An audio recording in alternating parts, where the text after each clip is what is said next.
Eh salut mes petits canidés. Attendez, je suis pas dans le cadre là. C'est mieux comme ça. Salut à tous. Et je suis à nouveau de retour pour rouler ma bosse en solo. Ouais, enfin, je suis jamais loin, fils de flûte. Comme vous pouvez le voir, j'ai essayé un nouveau décor. J'adore le Japon, c'est mon pays préféré. Puis là-bas, il y a le marteau d'Harley Quinn. On teste des trucs. Vous avez été pas mal à me demander une suite à ma trilogie de reboot. Bon, ça faisait partie du script, mais je remercie quand même tous les copains d'avoir participé. Ça m'a fait vachement plaisir. Bah du coup on est reparti, vous et moi, sur les rails rigides et glaciales des reboots. Nouvelle trilogie et nouveau dessin animé. Non, c'est pas vrai. Si, et vos gueules. Mais bien, balance le générique frérot. Allez, je le fais péter. Silence, ou je fais évacuer la salle.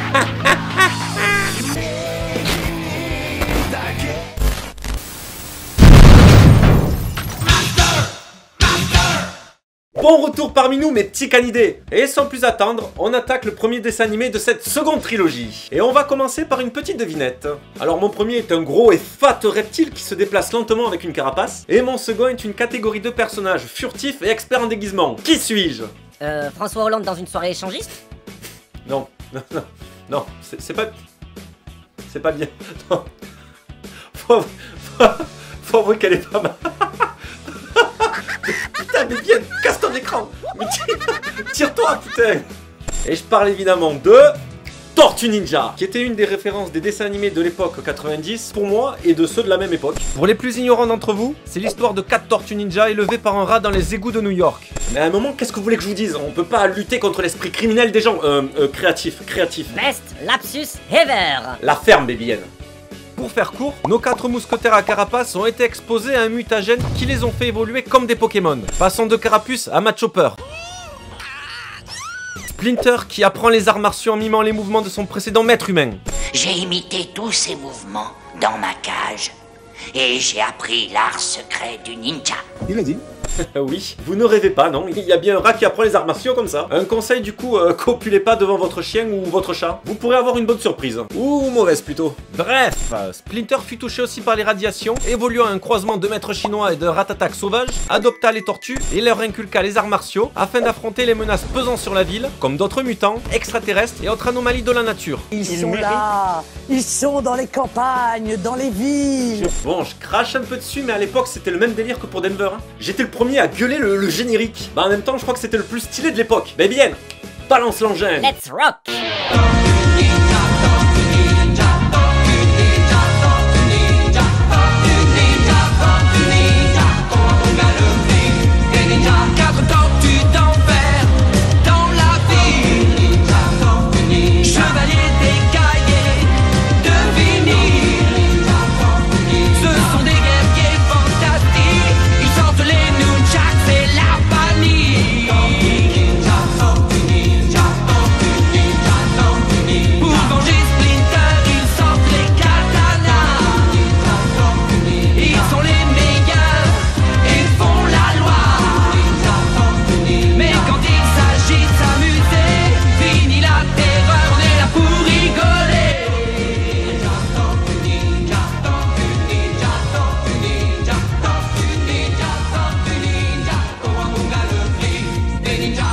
Voilà, ça c'était de la chanson, ça c'était du générique. Et pas ce genre d'étron animé cosplayé en autotune et en image de synthèse. Je m'appelle Marinette, une fille comme les autres.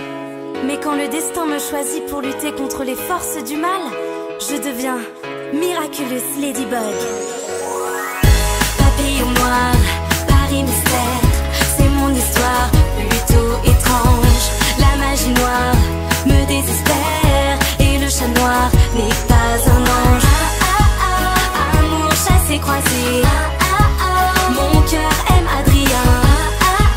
Mais lui ne veut m'aimer que lorsque je deviens une ladybug, porte-bonheur, lady magique et lady chance. Une ladybug, lady du cœur, être héroïque en cas d'urgence. C'est moi chat noir, présent, j'ai des pouvoirs super puissants. Pour la victoire,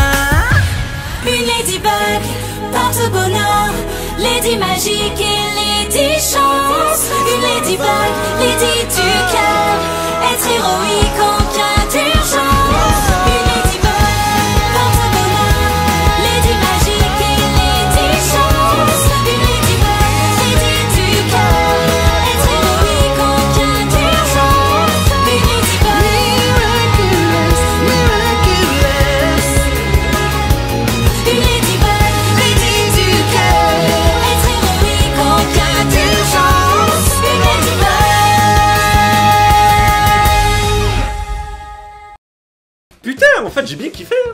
Donc, Leonardo, Raffaello, Michelangelo et Donatello, bordel, j'ai l'impression de présenter un boys band, accompagné d'April la reportrice et de temps en temps de Casey Jones. Mais si vous voyez, le justicier là aux allures de membres de Slipknot, qui nous ont régalé à travers 10 saisons de 193 épisodes. Bon, et vu le succès de l'œuvre, fallait pas s'étonner de se le voir décliner sous différents formats. Comics, jouets, dessins animés, jeux vidéo, films live ou encore séries live.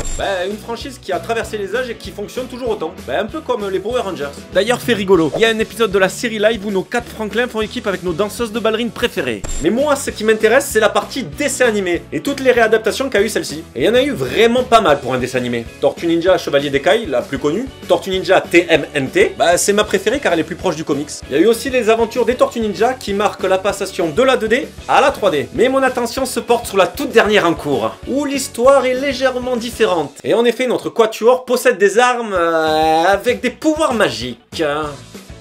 Ma foi, j'ai nommé Rise of the Teenage Turtles. J'ai nommé Rise of the Teenage Mutant Ninja Turtle. Je vous cache pas que j'ai dû faire une dizaine de fois la prise car j'arrivais pas à le dire. Putain, ça commence mal déjà. Soit en français le... Non, bordel, le destin des Tortues Ninja. Mais ça a l'air d'être le même destin de merde. Donc le destin des Tortues Ninja est une série qui... attendez, non.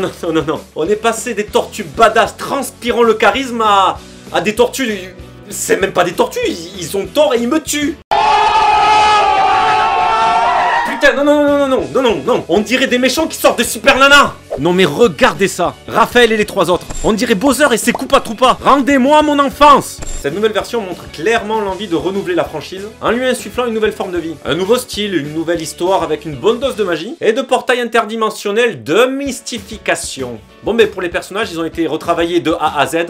Youpi. Mais au niveau des personnalités, la base de chacun est restée la même. Donatello toujours aussi féru de technologie et Michelangelo toujours aussi abruti. Bon, au niveau du dessin, on est sur tout ce qu'il y a de plus moderne, numérique et un bon retour à la 2D. Malgré le fait que l'ère actuelle se tend vers les images de synthèse ou la 3D, la version précédente était vraiment dégueulasse. Concernant le remaniement d'April, je vais être honnête et je dis pas ça parce qu'il y a 4 pingouins qui me regardent. De toute façon, je suis pas monétisé. Je fais ça pour la passion de la vidéo. Mais je m'en bats les... Oh, pas mal l'insert. Bref, elle peut être black, arabe, asiatique ou non-binaire. Peu importe. Bon, clairement, ça sera pas le fantasme de la première saison. Mais faut avouer qu'elle est badass dans le rôle de la casse-cou qui fracasse tout à coups de batte. On est du coup sur un style 2D cartoonesque, avec les contours noirs au niveau des personnages, donnant un style très Super Nana ou Panty Stocking, au niveau de l'animation et de la mise en forme du dessin. Je pense qu'on peut capter, d'accord. Autant je valide ce choix, autant je ne valide pas celui de l'aspect de nos tortues, pardon, lapsus. Mais enfin bon, passons et allons directement au cœur de l'œuvre. Niveau scénario, on reste sur la base qui a fait le succès des tortues, putain ce lapsus, décidément. Nos 4 vaillants carabafes vivant paisiblement dans les égouts de New York avec Splinter, jusqu'à l'apparition du machiavélique baron Draxum, ayant pour projet de transformer tous les êtres humains...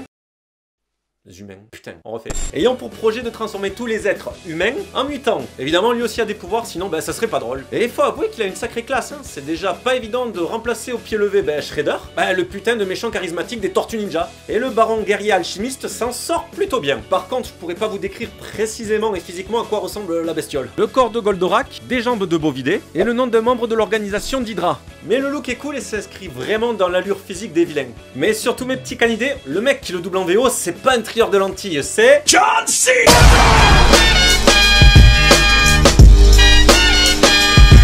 John fucking Cena! Qui fait la voix du méchant et c'est une sacrée plus-value à mon sens. Bon, peut-être pas pour tout le monde, mais moi ça me donne envie d'écouter. Le baron est en plus accompagné de créatures aussi puissantes que loufoques, car oui, malgré l'intrigue et les actions mises en place, c'est l'humour qui prime sur cette nouvelle version. Et faut avouer qu'on se laisse assez facilement prendre au jeu entre les situations comiques et les expressions des personnages. L'univers de cette version est vraiment riche en tout point. Les tortues assimilent des pouvoirs magiques à travers leurs armes, mais genre...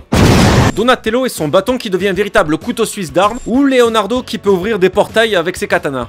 Les méchants sont vraiment variés et travaillés, chacun avec des caractéristiques et capacités propres. Seul bémol, Shredder étant pas présent, Tic et Tac non plus. Et il faut avouer que malgré qu'il soit du côté des méchants, on y était assez attaché à ces cons. Ce qui fait un peu défaut aux méchants actuels, comme là, un croisement d'un Baloo Terminator sorti tout droit de Five Nights at Freddy's. Ou encore cette merde là. J'ai l'impression de voir le présentateur du Nop Quiz qui se serait accouplé avec Plankton de Bob l'éponge. Allô Maxou? Oui, alors attends, là je suis en train de filmer donc t'es en direct. Je suis en train de te filmer, tu vas apparaître dans la vidéo. Oui, qu'est-ce qui t'arrive, mon poulet? Je suis en pleine vidéo là. Ça, je vais le garder, ça, je vais le garder. Faites pas attention. Qu'est-ce qui se passe? Pour demain, c'est l'anniversaire de Sacha et je voulais savoir s'il était dispo demain après-midi. Vers quelle heure? 15h, 16h, on va aller faire un quart. Putain, j'ai trop envie. Je peux te le dire demain matin. Bon, demain soir, on se met une tarte dans la gueule, mon gars. C'est à quelle heure, par contre, chez toi? Je pense que 21h c'est pas mal, faudrait demander à manger avant. Et en plus... Et en plus, regarde ça, le swag. Bon, mais ok, mais je te dis demain matin. À demain. Désolé, c'est un secret. Retour de la vidéo, c'était une petite aparté sympathique. Donc pour conclure, avant de passer au stand de tir, chaque épisode est scindé en deux et qui sont indépendants les uns des autres, d'une durée approximative de 11 minutes. Mais ceci est la volonté des créateurs qui sont Kevin Eastman et Peter Laird, qui sont juste les fondateurs originaux des aventures de nos 4 tortues. Peut-on leur faire confiance sur leur résolution à rebâtir un univers déjà si riche? Vous connaissez la musique.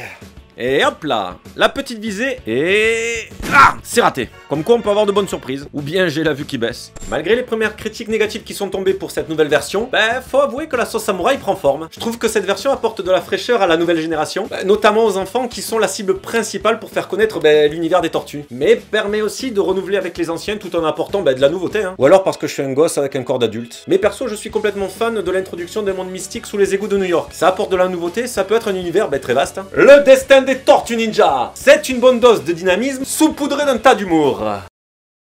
26 épisodes à consommer sans modération. Fin de la vidéo et j'espère que ce premier épisode de la seconde trilogie d'FDP de Reboot vous a plu. Et je laisse le mot de la fin à Babyenne qu'on n'a pas trop entendu cette fois. Allez Babyenne, dis un truc. Un truc. Ciao. Et toi tu seras privé de Jackie et Michel pour cette blague. Quoi?